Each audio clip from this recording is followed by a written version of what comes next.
In an age when messages took weeks to cross Europe, one family could move information faster than kings and become richer than nations. They built a secret network that turned news into power and power into gold. This is the story of how the Rothschilds created the world's first financial intelligence system and quietly rewrote the rules of global power.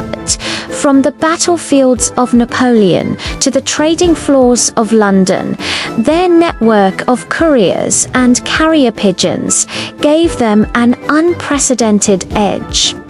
They knew the outcome of wars before governments did, allowing them to make fortunes that would shape the destiny of continents. It wasn't just about money. It was about information, the ultimate currency. Our story begins in the bustling markets of 18th century Frankfurt. In the heart of the city's Jewish ghetto, a young man named Meyer Amschel Rothschild worked as a money changer. He wasn't born into wealth or privilege, but he possessed an extraordinary gift, a deep understanding of value. While others saw only gold and silver coins, Meyer saw the power of connections. He meticulously studied the habits of royalty, the intricate routes of merchants, and the hidden currents of money flowing between empires. By the late 1700s, Meyer had 5 sons and a revolutionary vision. He didn't just want them to run a single bank.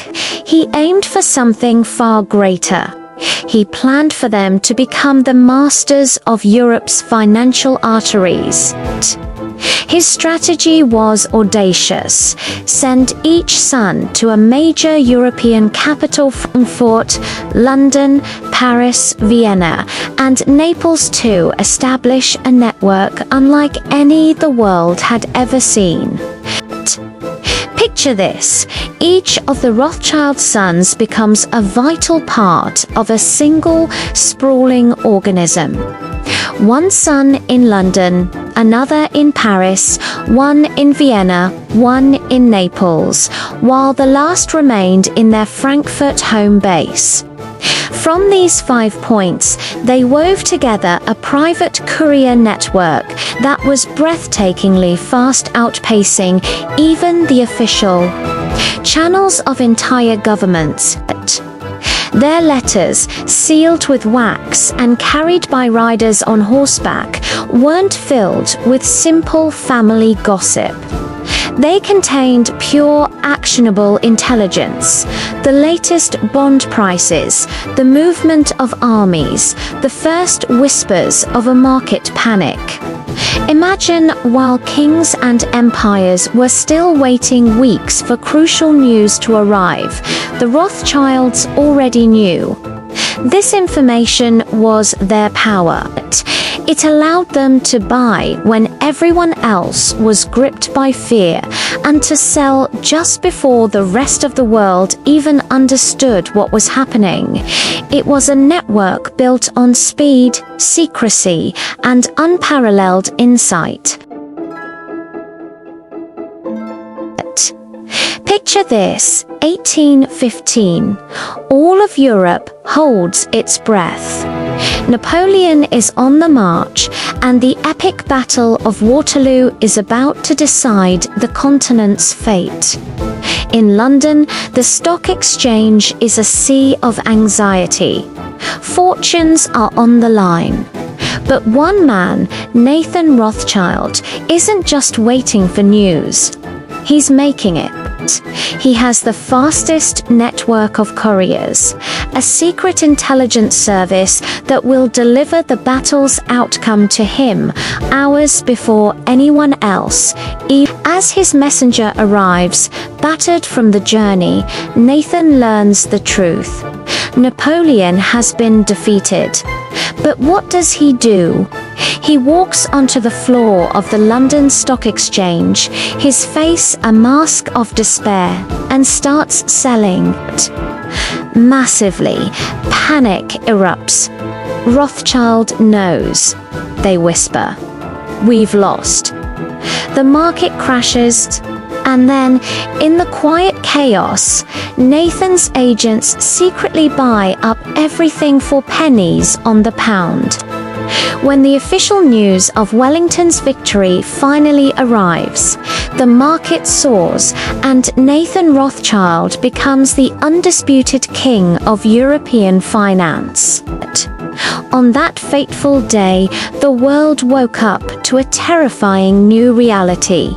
Knowledge itself could be turned into gold. The Rothschilds had masterfully transformed information into the most valuable currency on the planet. Imagine that's not gold, not land, but simply knowing something before anyone else. By the early 1900s, the Rothschilds were no longer just a family. They were a legend. Whispers in the grand halls of power called them saviors of capitalism, the very architects of the modern financial system. But in the shadows, others spoke of them as the puppet masters, the unseen bankers who truly ran the world. As empires rose and fell, their direct, visible power seemed to recede.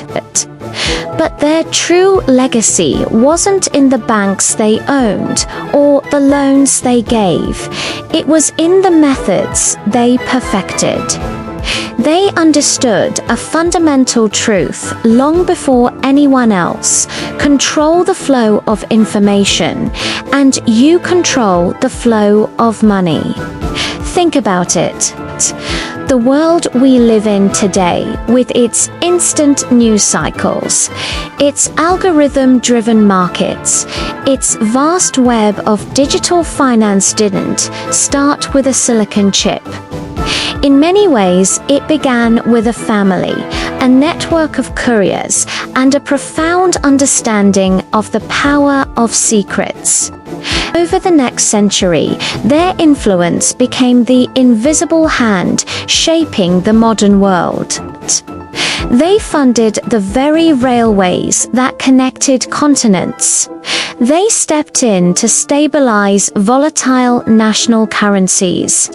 And they even bailed out entire governments teetering on the brink of collapse.